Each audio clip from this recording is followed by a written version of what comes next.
So the next question, it's about the, it's my question about Kevin Van Hooser. The question is, does the project of a biblical philosophy have parallels with other authors in evangelical theology? I think in Van Hooser, Smith, John Walton.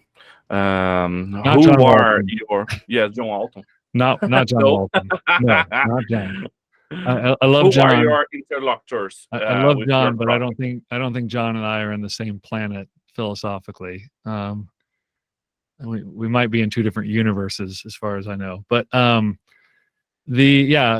Kevin, certainly I was deeply impacted by Kevin's earlier writing, and I just didn't know how to articulate it at the time because I could barely understand what he was saying.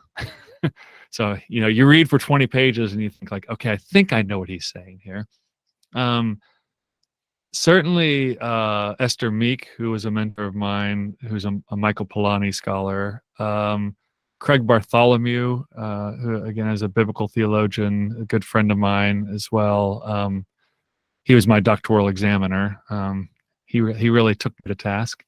I think you get, and the reason why not John, and again, I love John, he's a great human being, good scholar, but I don't think he actually sees the intellectual world of the Hebrew Bible in this light. I think he actually thinks that my perception from reading his books and talking to him is that he sees the Hebrews as much more intellectually restrained by the material world around them, and that they're constantly leaning in an uncritical and naive way upon the conceptual world around them, rather than actually creating a new conceptual world that actually defies a lot of what is going on around them.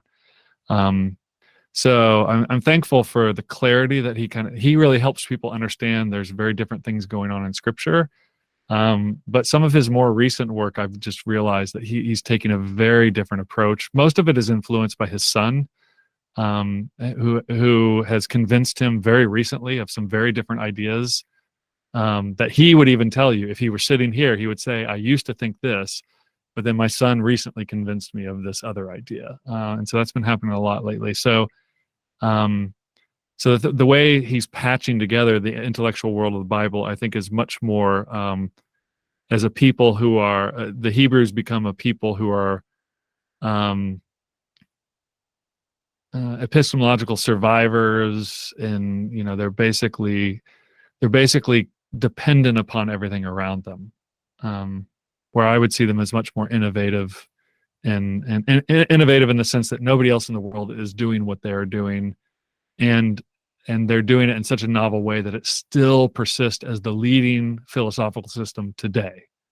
So if you're to take any philosophical system, Cartesian, Platonic, any system today, and you say like, okay, in engineering, math, science, music, art, what philosophical system can accommodate and describe richly and robustly what is going on across all of these different areas of life, family, whatever?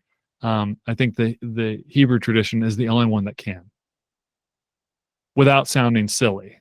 I think Plato can describe lots of things, but he sounds silly at some point. He just says ridiculous things. Nice, very nice.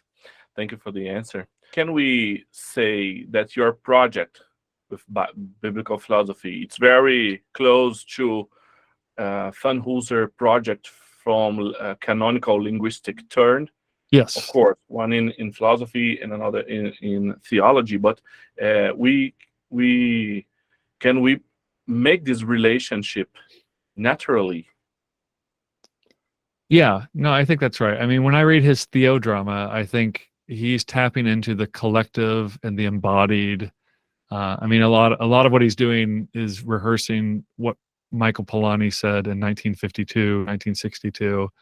Merleau-Ponty as well is another favorite of mine.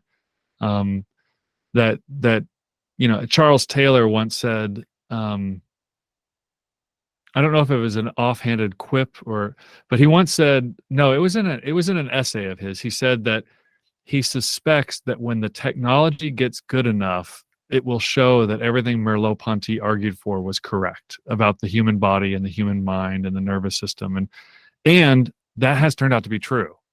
Neuroscience has essentially shown time and time again that not phenomenology, the big P phenomenology, but that kind of Merleau-Ponty psychology of phenomenology has turned out to be a better, more accurate description of what the human mind does and how it works in the body than every Cartesian or Platonic or Enlightenment account. Nice. Fantastic.